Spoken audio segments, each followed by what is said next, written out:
Have you ever felt like, no matter how calm you try to stay, some people just know how to push your buttons?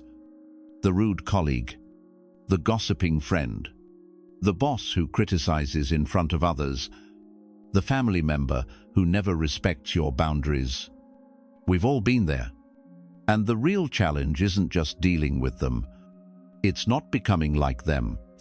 Marcus Aurelius, the Stoic emperor of Rome, once said, "The best revenge is to be unlike the one who performed the injustice."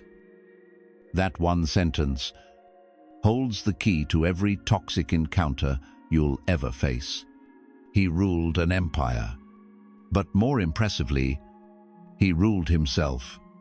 In this video, we'll explore 5 powerful Stoic tactics that Marcus Aurelius used to deal with difficult people, not by controlling them, but by mastering his own mind. And by the end, you'll not only be more prepared, you'll be unshakable. Let's begin.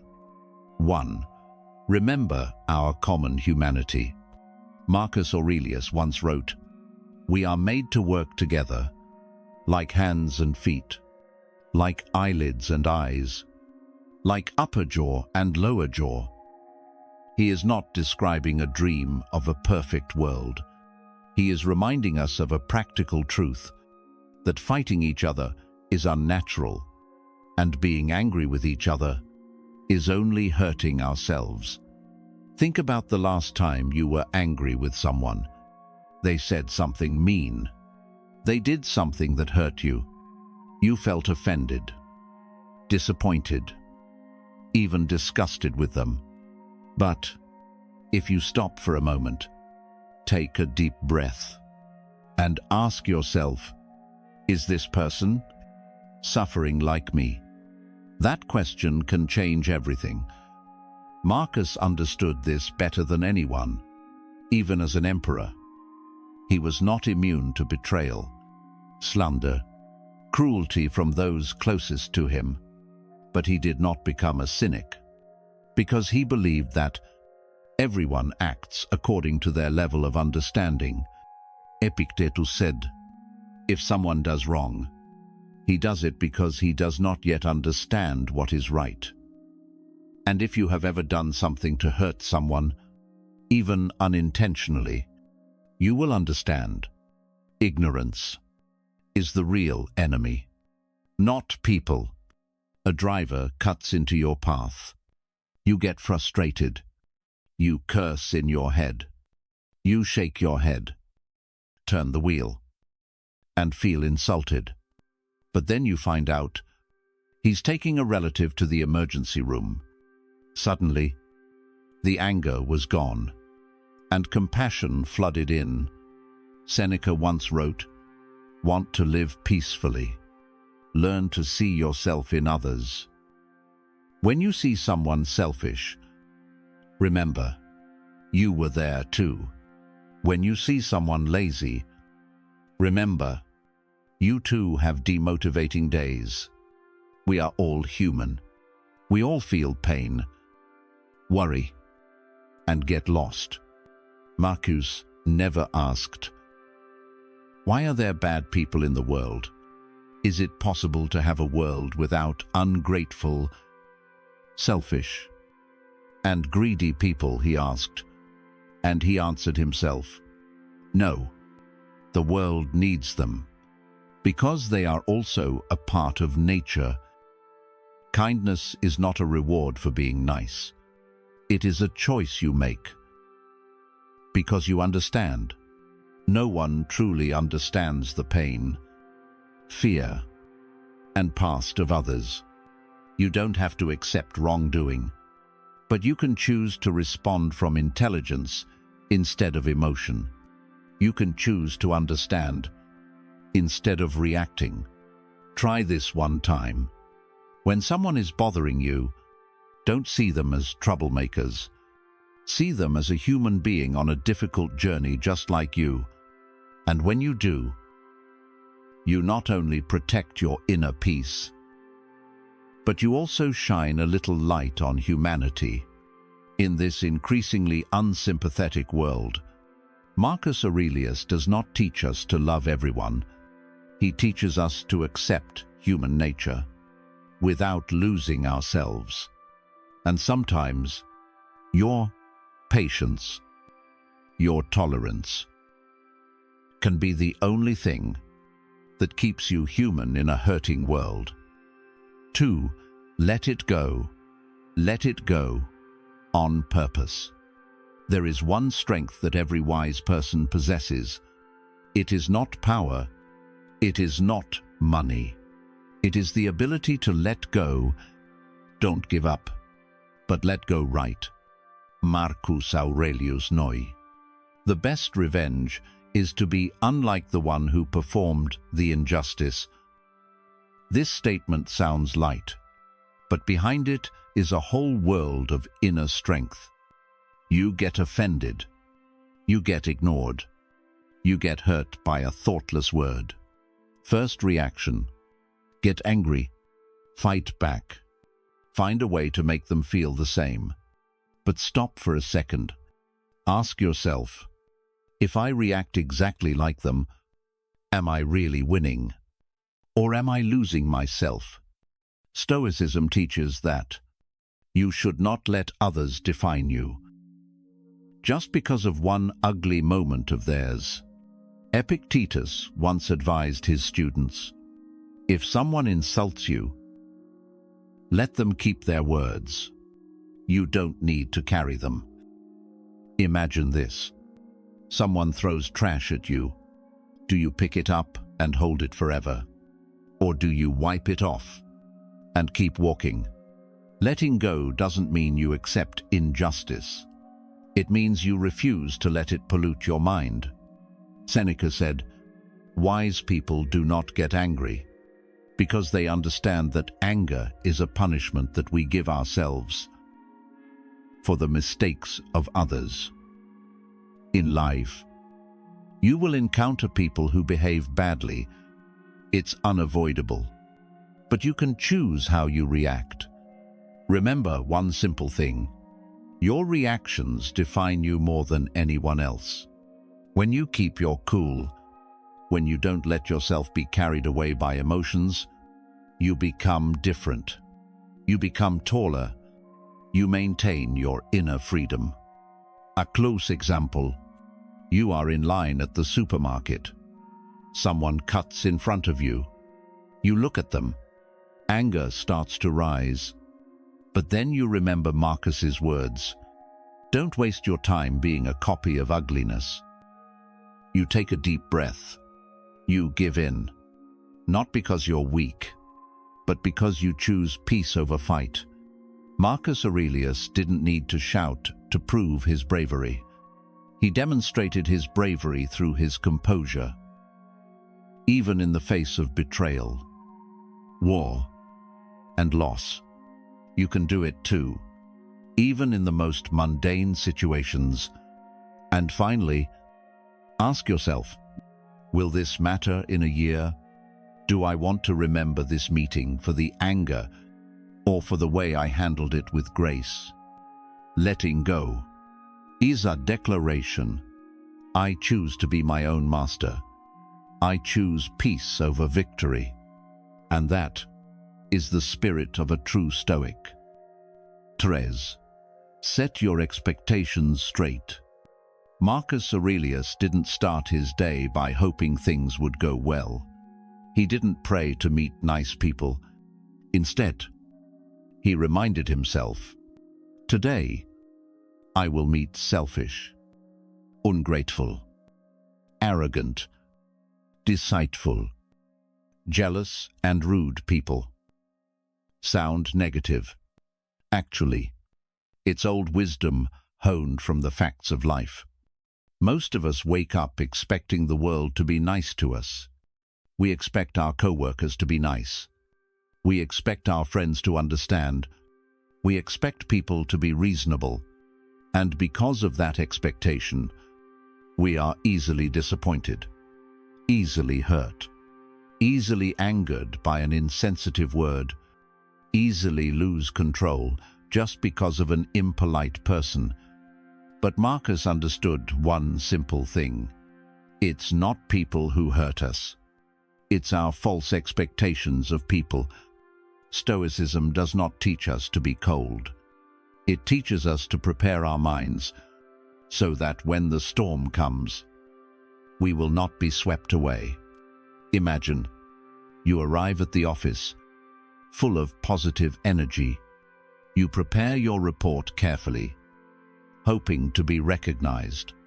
But your boss criticizes you in front of your colleagues, not because of a big mistake, just because they are in a bad mood.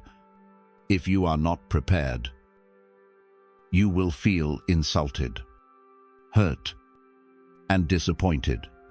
But if you had told yourself in the morning, someone might act irrationally today, you wouldn't have been surprised. You wouldn't have collapsed. You would have just taken a deep breath and held your nerve. Seneca called this premeditatio malorum, preparing the mind for possible bad things to happen.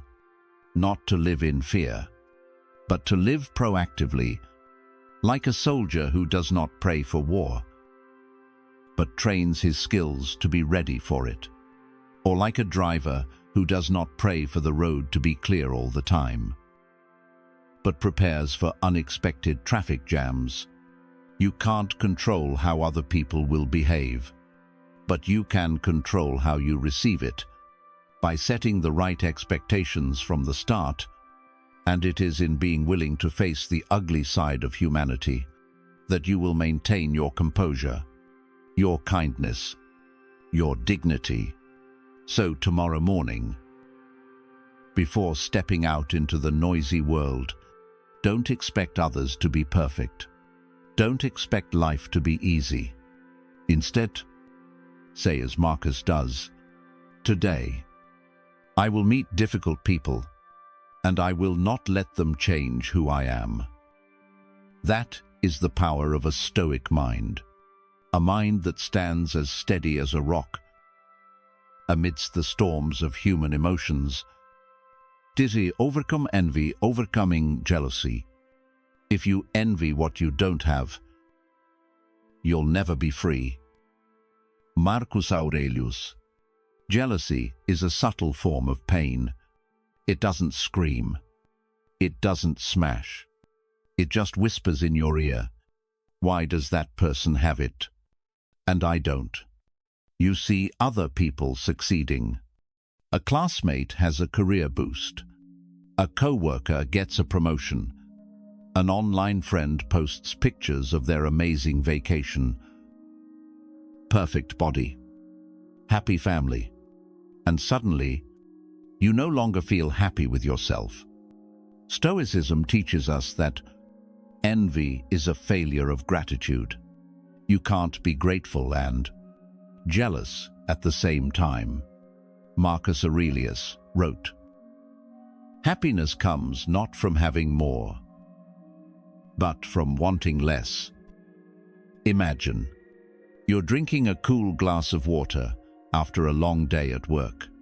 You feel calm, peaceful, until you open your phone and see someone sitting in a 5-star resort, drinking something expensive from a crystal glass. Suddenly, your glass of water becomes bland. It's not the water that changes. It's your mind that changes. Seneca once warned, "Envy is punishing yourself for what someone else has." You know, most of what you envy is something you think other people are happy with. You see the picture, you don't see the loneliness behind it. You see the car, you don't see the mortgage that follows. You see the surface, and forget that the only thing you can control is what's inside you. Epictetus said, "Happiness does not depend on external things, but on how you look at them. If you compare yourself to others, you always lose, because you are only comparing your worst part to the best part they show you." Instead, compare yourself to yourself. Yesterday, are you calmer today? Are you kinder? Are you less emotionally reactive? Then you are really winning. Marcus Aurelius reminded, all that you have is temporarily borrowed from fate. What you envy today may be gone tomorrow. Money, fame, looks, status, none of it is certain. The more you have, the easier it is to lose.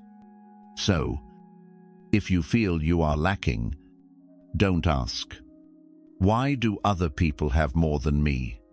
Ask yourself, have I appreciated all that I have? When you stop being jealous, you don't just free your mind, you regain your freedom. You are no longer controlled by how other people live their lives. You begin to live your own life wholeheartedly. And as Seneca once wrote, no one is poor. If he is content with what he has, turn within. Be grateful for every breath, every peace, every little progress you make today. Because when you stop comparing and start living authentically, you're not just a happier person, you're a freer person. You've gone through 5 Stoic street strategies for dealing with difficult people. And here's the interesting thing. Difficult people aren't always out there. Sometimes, they're right in your own head. 5. Take action. Act instead of just talking. Waste no more time arguing what a good man should be. Be one. Marcus Aurelius. No need for more theory. No need to argue right or wrong. No need to write good statuses. No need for long philosophical lessons. Just start living right. Stoicism was not made to be written in books. It was made to be lived in real life. A place with difficult people. A place with complicated relationships. A place with hurtful words. And actions that leave us in turmoil. Marcus did not sit in a palace and philosophize.